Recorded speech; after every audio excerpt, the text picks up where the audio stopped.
Have you ever felt like life is just too hard, like you're trying everything and still falling behind? You study hard, but the grades don't reflect it. You work longer hours, but the money runs out faster. You smile, but deep down, you're tired. Maybe you've asked, why me?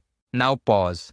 Imagine this. You wake up one day and your body is beginning to fade. You can't walk, you can't speak, but your thoughts still racing, still alive. This isn't a movie. This is a real story of a man who lost control of his body but changed the world with the power of his mind. This is the story of Stephen Hawking. Stephen Hawking was born in 1942 in war-torn England. His family didn't have much, but they had books, curiosity, and big ideas. He wasn't loud. He wasn't the class topper, but he saw the world differently. While other kids played, Stephen asked the sky questions. Why are we here? How does time work? What's at the end of space? He wasn't a child genius. He wasn't perfect. He was curious, and that would change everything. But something wasn't right. One day, he noticed his hands weren't working like before. At 21, while studying at Cambridge, he started stumbling. His hands dropped things. His speech slurred. He went to doctors, tests, more tests. Then, the words that chattered everything. You have amyotrophic lateral sclerosis, a disease that shuts down your muscles, piece by piece. You have 2 years to live.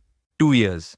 His life, just beginning, now had a countdown. For weeks, he stayed silent. Not because he had no thoughts, but because the thoughts were too loud. Why me? What's the point? How do you live, knowing you're dying? And then, something unexpected happened. He met Jane, a young woman who didn't see illness. She saw brilliance, fire, potential. She said, however long you have, I want to be with you. That love gave Stephen a reason to fight. He once said, she gave me something to live for. Then he made a decision. If he had little time, he would make it count. That moment was the real beginning of his life. Even as his body failed, his mind soared. He dove into the most mysterious forces in the universe, black holes. He proposed something revolutionary. Black holes aren't fully black. They can lose energy. They can die. This was unheard of. It became known as Hawking radiation. The man who was told he was fading proved that even the most powerful forces fade too. He couldn't speak. He communicated with a computer using just his cheek. But his ideas, they traveled faster than light. He wrote A Brief History of Time, a book about the cosmos that sold 25 million copies